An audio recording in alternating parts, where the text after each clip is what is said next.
Irmãos e irmãs, paz e bem, hoje, dia 26 de novembro, nós iniciaremos hoje o capítulo 19 nesta jornada bíblica, percorrendo as páginas dos Atos dos Apóstolos.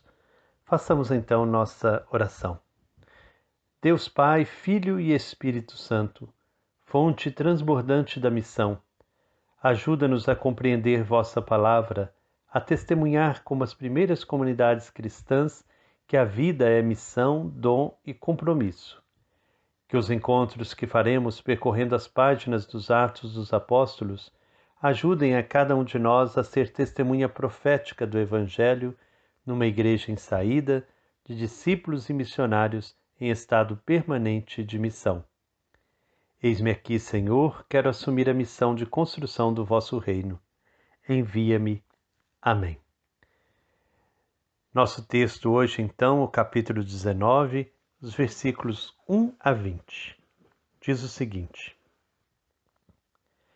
Enquanto Apolo estava em Corinto, Paulo atravessou o Planalto e chegou a Éfeso.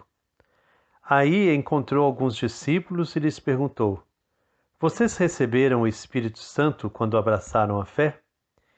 Eles responderam: Mas nós nem ouvimos falar que existe um Espírito Santo. Paulo perguntou: Em que batismo então vocês foram batizados? Responderam: No batismo de João. Paulo disse: João batizou com batismo de arrependimento, dizendo ao povo que acreditasse naquele que devia vir depois dele, quer dizer, em Jesus. Ao ouvir isso, foram batizados em nome do Senhor Jesus. E quando Paulo lhes impôs as mãos, o Espírito Santo desceu sobre eles e começaram a falar em línguas e a profetizar. Ao todo, eram cerca de 12 homens. Paulo foi à sinagoga e durante 3 meses falava com toda franqueza, discutindo e procurando convencer a respeito do reino de Deus.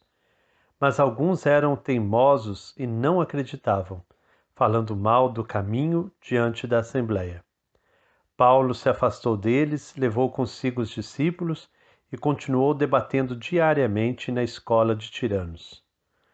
Isso durou 2 anos, de modo que todos os habitantes da Ásia, judeus e gregos, puderam ouvir a palavra do Senhor. Deus realizava milagres extraordinários pelas mãos de Paulo, a tal ponto que pegavam lenços e aventais usados por Paulo a fim de colocá-los sobre os doentes. E estes eram libertados de suas doenças e os espíritos maus saíam deles. Alguns judeus exorcistas itinerantes começaram a invocar o nome do Senhor Jesus sobre aqueles que tinham espíritos maus e diziam: Eu esconjuro vocês por este Jesus que Paulo está anunciando. Quem fazia isso eram os 7 filhos de um certo Seva, sumo sacerdote judeu. Mas o espírito mau respondeu-lhes: Eu conheço Jesus e sei quem é Paulo, mas vocês quem são? E o homem que estava possesso do espírito mau lançou-se sobre eles com tanta violência que tiveram de fugir daquela casa sem roupas e feridos. E todos os que moravam em Éfeso, judeus e gregos, ficaram sabendo disso. Sobre todos eles caiu o temor, e o nome de Jesus era engrandecido. Muitos daqueles que haviam acreditado começaram a confessar e a declarar suas práticas. E dos que praticavam a magia, bom número juntou seus livros e os queimou diante de todos. O valor desses livros foi calculado em 50.000 moedas de prata. Assim, com grande poder, a palavra do Senhor crescia e se firmava. Palavra do Senhor, graças a Deus. De Jerusalém, Paulo parte para Antioquia, ponto de partida e chegada de suas viagens. Daí começa a 3ª viagem missionária, ancorada em Éfeso. Foi intensa a atividade de Paulo nessa cidade. Aí foram escritas a primeira carta aos Coríntios e outra que provavelmente encontramos em 2 Coríntios, capítulo 10 a 13. Também a carta aos Gálatas nasceu aí, bem como as cartas que foram reunidas na carta aos Filipenses. Paulo também foi preso nesse tempo e ficou na pior. Lucas, porém, nada menciona desse conturbado período. Lucas parece mais interessado nos desvios religiosos que ameaçam os cristãos. Primeiro, a definição do que constitui um cristão, o batismo em nome de Jesus. Depois, a confusão causada por causa do uso e abuso do nome de Jesus. Em terceiro lugar, e principalmente, a distinção entre os milagres do cristianismo e a prática da magia, muito difundida naquele tempo. Éfeso devia ser importante centro de meio-cristãos, judeus seguidores de João Batista.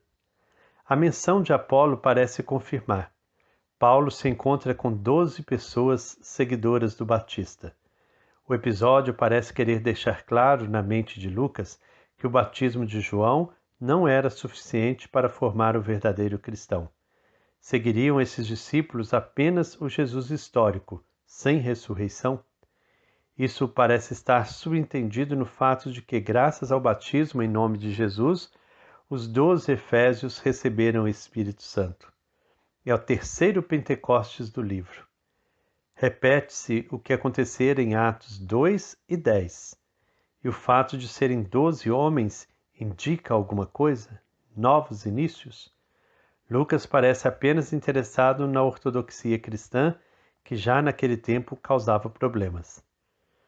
Da atividade de Paulo em Éfeso, Lucas nos relata que ele frequentou a sinagoga durante 3 meses, procurando convencer os judeus sobre o reino de Deus, ou seja, um modo genérico de se referir a tudo o que aconteceu com Jesus. Notemos como o cristianismo, ou o seguimento de Jesus, é chamado de o caminho. Como os judeus não aceitam a mensagem, Paulo rompe com a sinagoga e vai proclamar o cristianismo na escola de um homem chamado Tiranos. Conforme uma variante do texto, ocupa o horário entre 11 e 16 horas, tempo de folga dos trabalhadores. Tarefa longa que ocupou o apóstolo durante 2 anos. Seriam os alunos de Tiranos? Lucas parece querer dizer que eram pessoas da região vizinha de Éfeso, mostrando que Paulo influenciava além da cidade. Ou Paulo, além disso, fazia algumas viagens pelas vizinhanças. O importante é que o cristianismo teve de romper com o judaísmo para se propagar em ambiente pagão. Ruptura de culturas, indicando que o universal não deve ficar preso ao particular de um determinado país ou povo. Deus é para todos, não importando a compreensão que cada um pode ter dele. Outro problema que preocupa Lucas é o da magia, que certamente era importante em Éfeso. Tal cidade, entre Oriente e Ocidente, era lugar de importantes trocas entre religiões, dando origem a especialistas em magia, ou seja, em charlatães que, para sobreviver, faziam de tudo um pouco. No tempo eram famosos os escritos de magia de Éfeso. Ali tudo se resolvia. Paulo era famoso pelos milagres que através dele aconteciam. O mesmo que acontecia com Pedro e Jesus. Ora, alguns exorcistas judeus tentam imitá-lo, usando a fórmula do em nome de Jesus. Quem eram esses judeus? Seva não é atestado nos rigorosos elencos dos sacerdotes judeus. Impostores? Certamente. O fato é que esses impostores têm de passar mal por causa da sua impostura. Demônio inteligente. Conhece Jesus e Paulo, mas desconhece os que indevidamente se apresentam usando o prestígio de outros. Resultado, o demônio expulsa os pretensos exorcistas. O texto tem muito de conto popular, mas mostra que o povo não é bobo. Mas o conto popular sempre tem fundamento. Parece que muitos cristãos eram também seguidores de práticas mágicas. Em segredo conservavam seus escritos, mas em público os queimaram. Não era pouca coisa. 50.000 moedas de prata era o salário de 50.000 dias de trabalho de um trabalhador braçal. O mercado de magia em Éfeso era bem vultuoso. E assim podemos ver que o cristianismo é também uma religião realista, de bom senso. Não se confunde com as aparências, nem com aqueles que simplesmente buscam o lucro. Quer a liberdade e a vida para todos. Enquanto uma pessoa não tiver liberdade e vida, não descansará. Então, meus irmãos e irmãs, hoje, neste dia, quero convidá-los a refletir sobre a prática dos charlatães. Em nossos tempos, muitos falam em nome de Jesus, mas, na verdade, não fazem parte do grupo de seus discípulos, porque não buscam uma vida como a de Jesus.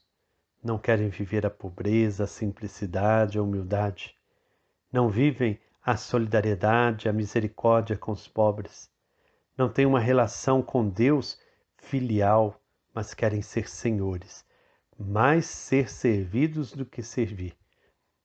Quantos charlatães correm atrás de dinheiro, de riqueza e de poder? Quantos charlatães? Então, a questão que eu quero fazer-lhes hoje: como é que a comunidade pode distinguir entre os verdadeiros apóstolos e os charlatães? Como podemos distinguir? Que o Senhor Deus de amor e bondade nos abençoe.